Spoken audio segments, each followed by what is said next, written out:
Thank you for joining me. This is a quick and dirty 30-minute session in and out. So I want to be very mindful of making sure that I give you guys lots of value and not only value and information, but also in experience. So my goal is to do about 15 minutes of information. It can be conversation if that serves you. If you want to type anything in the chat or test out your speaker at any point, we can engage in conversation. You can ask me to say something again, or like, can you explain that in a different way, or anything like that. Let me know and I can make sure I'm serving you. And then we'll do a 15-minute meditation to really encapsulate everything that we talked about, because knowledge is for the brain and experience is for your body. And if we want to create any kind of sustainable change, we need both our mind and our body on board. If there's any disharmony, it takes a lot more effort to create what we desire. So these sessions that I'm hosting over these 4 weeks are a snippet of the 4-week program that I'm offering online right now. And it's the 4 pillars of stress resiliency. And the purpose of the program is to give you access to different language to understand basic physiology. So there's no space anymore for what's wrong with me, or I'm broken, or this is something that is happening to me and other people won't understand. That's not true. We're all going through some really, really intense stuff, and we all have moments or periods of activation, of hyperarousal, of overwhelm, of anxiety, and we all experience shutdown. We all experience depression and lethargy. What makes it different is that we all experience those in different patterns, and we have different triggers, and we have different relationships with those states, and we have different verbiage to describe it. And in the first pillar that I spoke to briefly in last week's talk, it was understanding the window of tolerance and the vagus nerve. And why I put that as the first pillar is because that gives you language to be able to witness yourself when you're having an activation of any kind, instead of feeling attached to it or like shackled to it, in the sense that it's happening to you and you have no control over it, and then all of a sudden you're just in a state and you're not really sure how you got there. Instead, we want to be able to witness these constant oscillations, the constant change that is going on within ourselves. And the window of tolerance is speaking to a way of understanding your nervous system. What we want is to be in the window of tolerance. We want to be in that state where we have access to our ability to think and problem solve and to pause and notice, instead of just being in that reactive momentum. Because when we're reactive or we're triggered, we can only do or think what we've done before, because we're in our survival mechanism, which is beautiful. What an amazing system we have. Right? So what we want to be able to do is notice when we start edging up. Generally, it's first we get into that hyper-aroused state, a little bit of activation, our thoughts start spinning a little bit quicker, our breath changes, we become more quick breath often when we're in hyper-arousal.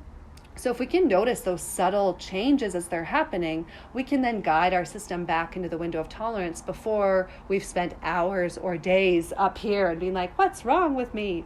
Right? We can notice these things. Great question. So the question is, does that mean being in a positive space? Yeah, it's all about mindset and perspective, right? So even if we're experiencing something really intense and potentially painful, we want to build our ability to be with that and even be in relationship with it and feel it without flipping our lid, without going into hyperarousal, without going into our protection mechanisms of survival, right? So to be able to notice the sensations of, again, because pain is such a potent example, to feel pain in your body and to stay with your breath and keep sending the signals of safety inward, so that your body knows, like, okay, this is intense, it doesn't feel good, and I'm safe. I can be with this.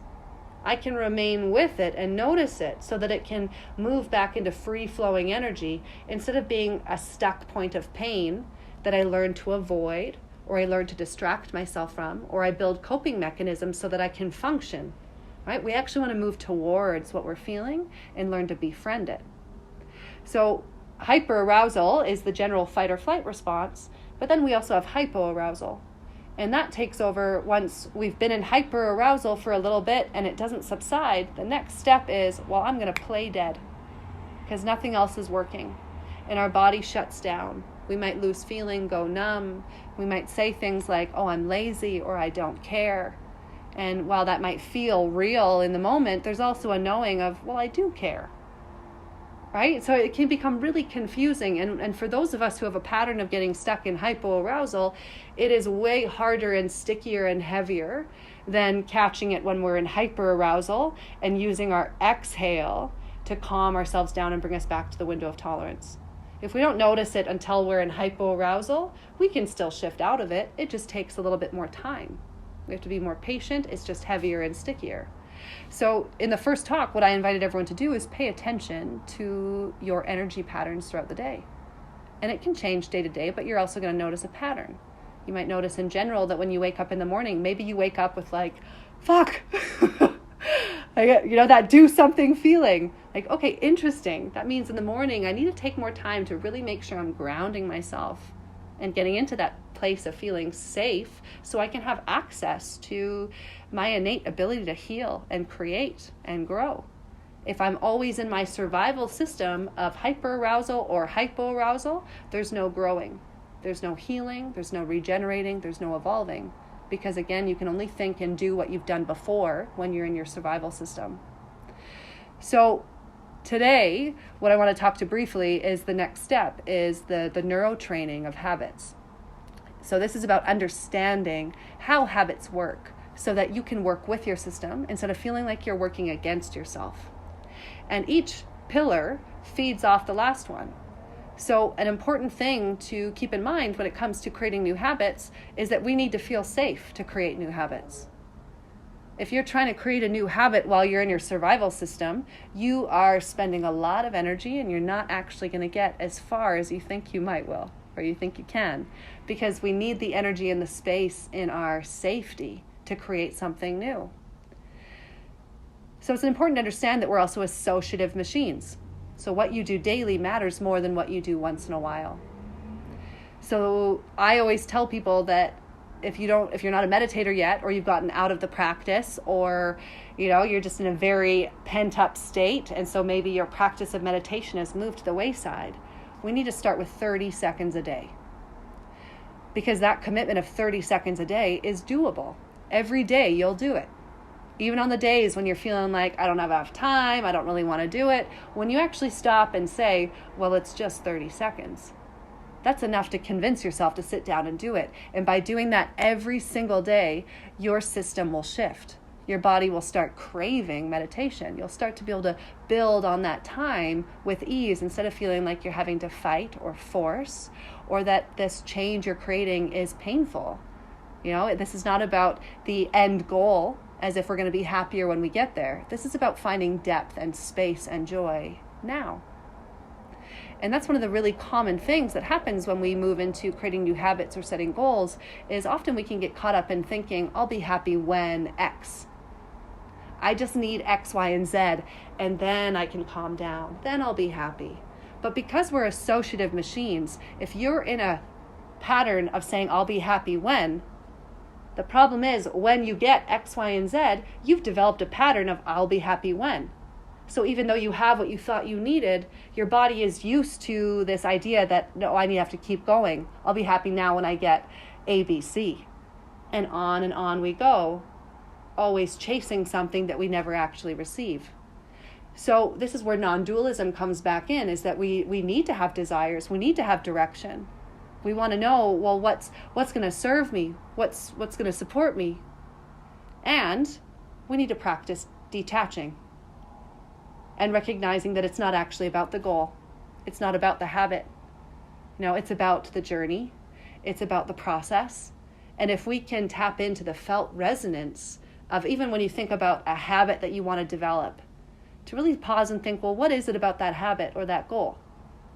What is it that I'm really trying to achieve? What do I think I'm going to feel when I get there? And then the work becomes, okay, well, I'm just going to practice feeling that now. And this is not to take me away from pursuing what I desire, but it's actually going to amplify the process, because when you really practice feeling what you desire, you're going to start manifesting more of what you desire. You're going to feel like the universe is supporting you, your community is supporting you. Yeah, and detaching, it's not easy. It is a practice like anything else. I like to use the phrase intimacy without attachment. So I'm still intimately in my desires. I have things that I find pleasurable, that I'm working towards, and I continuously am checking in to make sure that I'm not attaching to that thing as if that's a thing that I need to be happy. No, I can be happy now. And I can continue working towards what I desire from this state of joy and happiness and spaciousness. And that's why I meditate. That's why I do breath work. That's why I reflect and write in my journal. And what I would really encourage all of you to do is to start with a morning routine. So by choosing, and it doesn't have to be morning. Usually I say morning routine like this, just a routine. Maybe the morning is actually when you have the hardest time being disciplined. And so maybe this is going to be a late morning routine or an afternoon routine or an evening routine. It doesn't matter. But if you do it daily, that's what matters. I'm a morning person. I have an obnoxious amount of energy in the morning. And by the time it's about 5 o'clock, not so productive. So I do most of my work and my discipline practice up until 5 p.m. And then now my practice is trying to find a little bit more of a routine in the evening. So I'm also going to invite all of you that I have a 21-day challenge on my website that walks you through a morning routine, how to create it, what it looks like. And then for 21 days, you get an email with resources and reminders. And for any of you on the call, I'll offer it for free. So if you want to engage in the 21-day challenge just to see what it's like, to get that support, build a morning routine, then you can let me know before we log off today. You can put your email in the chat and I'll send you the details to sign up so that you can really get into creating that morning routine for yourself. Okay, so the last thing that I want to speak to is the importance of energy. So we've already talked about the importance of, wonderful, yeah, start putting your emails in there, yay. Really important to create space and to make sure that we're getting into that window of tolerance more and more throughout the day, because that's where we have our innate ability to grow and thrive and evolve. And the other thing that helps us expand our window of tolerance is our honoring our basic needs. So what that comes down to, I see them as 5 pillars of wellness. So the first one is breath. You're obviously breathing, you're alive, but for most of us, we're breathing the bare minimum. And if we can build a practice daily where we check in with our breath and we practice expanding the functional breathing muscles of our diaphragm, our ribs, our chest, our back, we actually can get to the habit of bringing in more oxygen. And by being with our breath, our body is continuously getting these signals of safety, because you wouldn't pay attention to your breath if a bear was charging at you. If you were in danger, it's not a priority to check in with your breath. So this is a simple hack that you can use every single day to start feeding more of those safety signals into your body. And that's a really great way of looking at your nervous system in general. Wonderful. I'll answer that question in a moment. So just thinking of your body or your nervous system in terms of safety signals and danger signals. And what we want is more safety signals than danger signals. And that's it. Right? So being alive, we're constantly scanning for danger. There's always going to be little signals of danger. But that can really get out of hand when we're not paying attention and cultivating more safety. So even just saying, I am safe, or looking around the room and really getting to know, like, oh, there's 4 walls around me. This ground is solid. Like in this moment right here, I am safe. And now I'm paying attention to my breath. I wouldn't do this if I weren't safe. Oh, I'm listening to music and I'm moving rhythmically. I wouldn't do that if I were safe.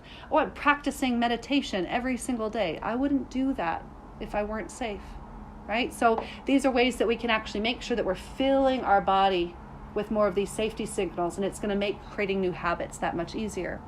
Now, when it comes to breath work, 30 seconds a day is a great place to start. And then it just becomes something that you can edit and adapt to every single day. So what I suggest in the morning routine is 30, 30, 30. 30 seconds to connect with your breath. 30 seconds of mindful movement.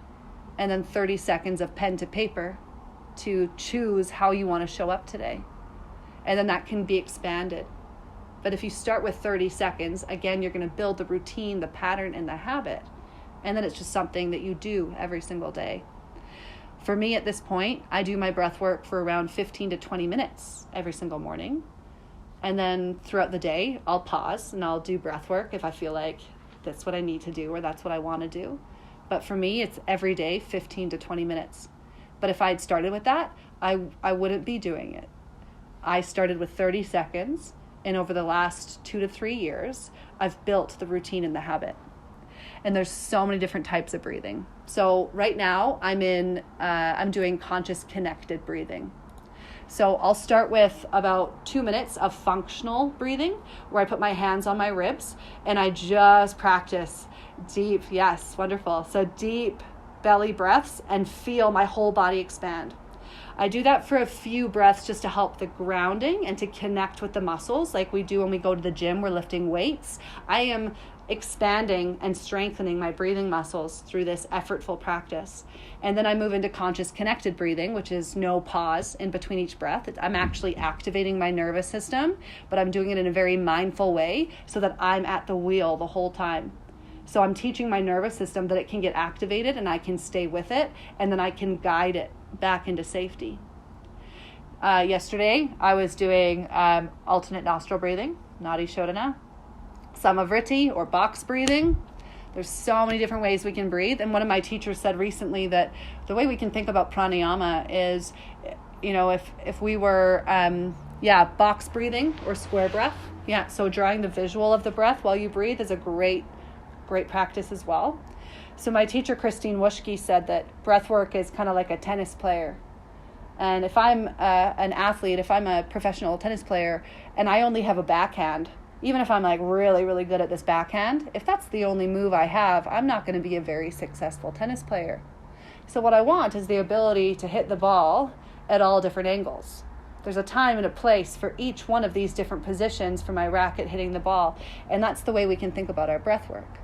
There's different breath work techniques for different states, for different reasons. So the more we can learn about breath and the more we can practice, it's just like we're filling up our toolkit. So that in the morning when I wake up and I'm really sensing and feeling, where am I on the spectrum from hyper to hypo? What am I noticing in my body? How are my nourishment levels? How did I sleep last night? What's going on in the world? That then informs me of what type of breath work will help me set the stage for the day. Right? So it's not one is better than the other. They just serve different purposes. So really committing to one for a little while to really get used to it and understand how it works in your body, if it activates you or if it grounds you or if it just keeps you in that middle point, then it becomes a tool that you're able to wield when you need it. So if you guys are open to this, we will just dive right into a meditation. If this is something that you are intrigued by, this work, you want to dive deeper into it, I'll send some details of the online programs of when the next, the 4-week program. I'm on week 3 right now with the group that I'm working with. And then we're doing the 6-week program, and then the 4-week program will start again after that. So I'll send you some details if that's something you're interested in. I have it set up right now as donation-based or pay what you can for registration. I'm not putting up any obstacles for anyone. So even if you can't pay anything, that's fine. There's always a way to make it work. I'm running these programs whether you're registered or not. So don't feel like there's any block or obstacle in the way. This is about sharing and connecting, especially now. So so if you put your email in there, I'll make sure to send you some details. So for the last 10 minutes of our call, I would love to guide you through a meditation on the law of attraction. So what I'll invite you to do here is to settle into your seat. If you want to move to the floor, lay on your back, lean against the wall, do whatever will feel supportive for you. Okay, so you can take your time to feel into where you are, edit your posture, move around, give yourself the space to find the comfort and support that will serve you. And you can keep your eyes open or you can close them down. Okay, whatever, again, feels good in your body today. And then tune your awareness into the quality of your breathing.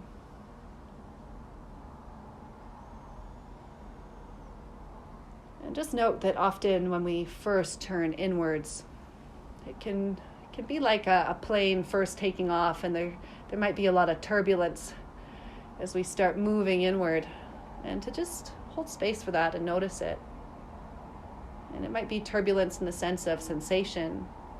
Maybe it just got really intense, or like popcorn popping off all over your body. It's hard to know like where your awareness can land. Or you might notice your breath is shallow, or it's feeling strained to take a full breath. That's okay too. Maybe your mind is just racing. You're having a hard time actually just staying with my voice or being with your breath. So just know whatever your experience is right now, it's valid. It's okay. Can you just meet yourself where you're at? Be willing to be a beginner over and over again as you continually just notice what's pulling on your attention. And then you mindfully guide your awareness back to the sensation of your breath.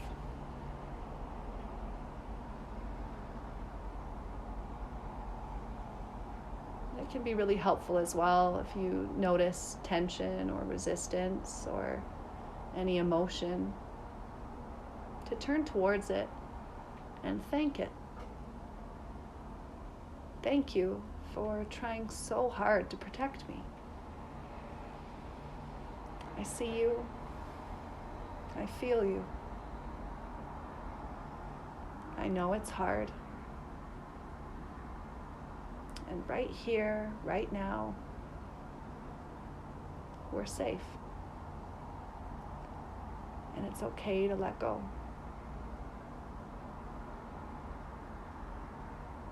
Keep coming back to your spacious breath. It might feel like each exhale is like a layer being released. As you let go a little more, your breath gets more space to expand.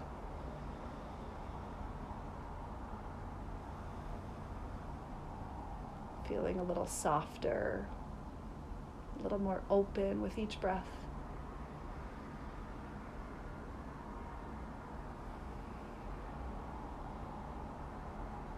Continue allowing your awareness to settle in your body.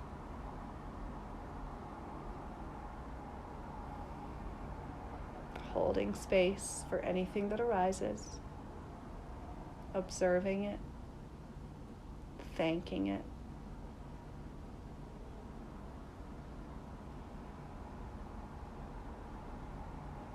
Just notice how sensation moves just as the breath moves from inhale to exhale.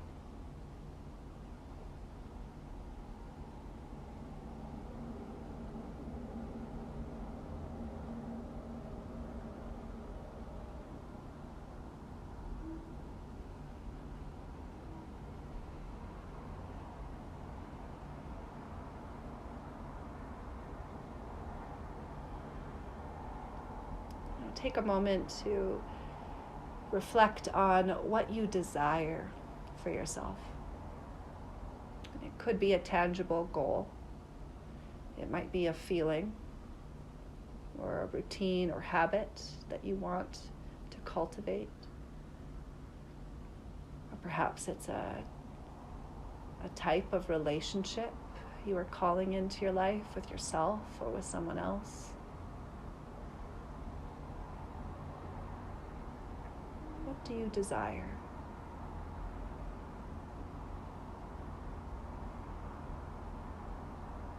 And if you're already at the feeling level, as if the desire is a feeling, then be with that for a few moments, a few breaths. And if you move towards a tangible goal or a material object that's perfect as well. I want you to see that as the tip of the iceberg. And let's move deeper into the felt resonance of what you desire. And it might have a color or a shape. You might notice your mind jumps into story or visualizations, and to notice that, and again, see that as the tip of the iceberg.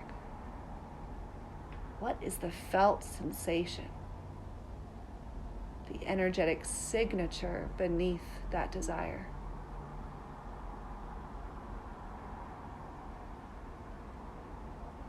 Where there once was space between you and that thing you desired,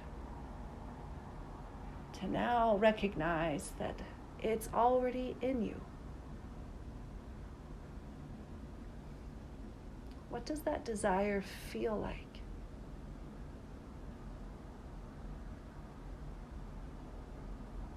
Does it move? Does it shapeshift as you hold space for it?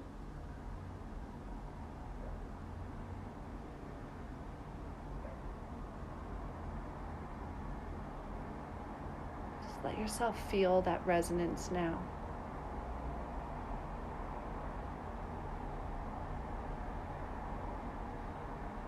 Feel your breath around it,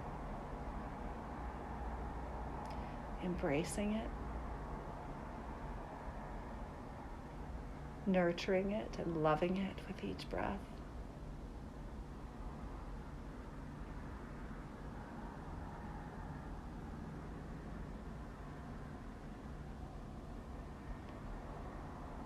It is in this act of being with the feeling that we are then able to emulate what we desire. So rather than seeking something outside of you, emulate it from within you and call it in.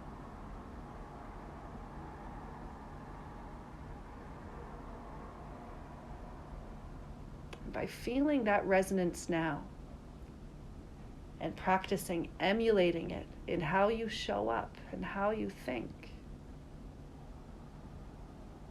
you then attract the environment that is conducive to that resonance.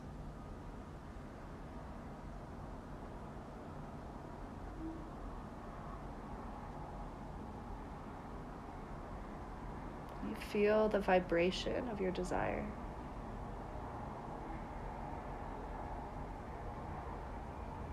Where do you feel it in your body? Is it your whole body? Is it localized?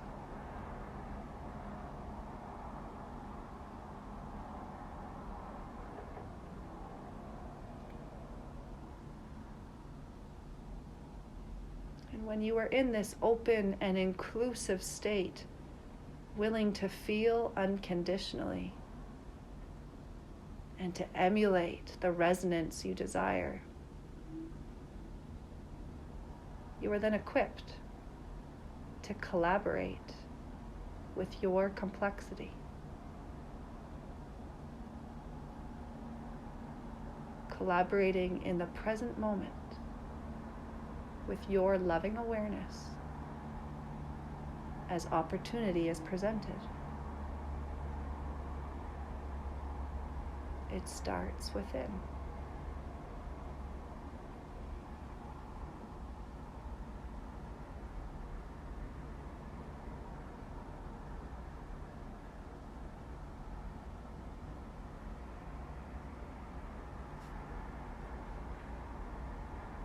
Now allow your next 3 breaths to be the deepest, fullest breaths of your day.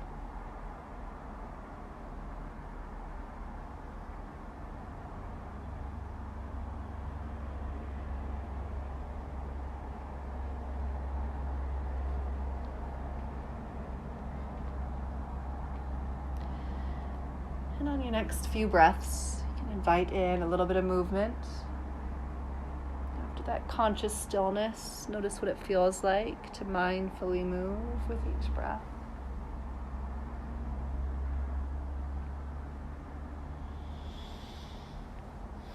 When you're ready, you can open your eyes if they were closed. Welcome back.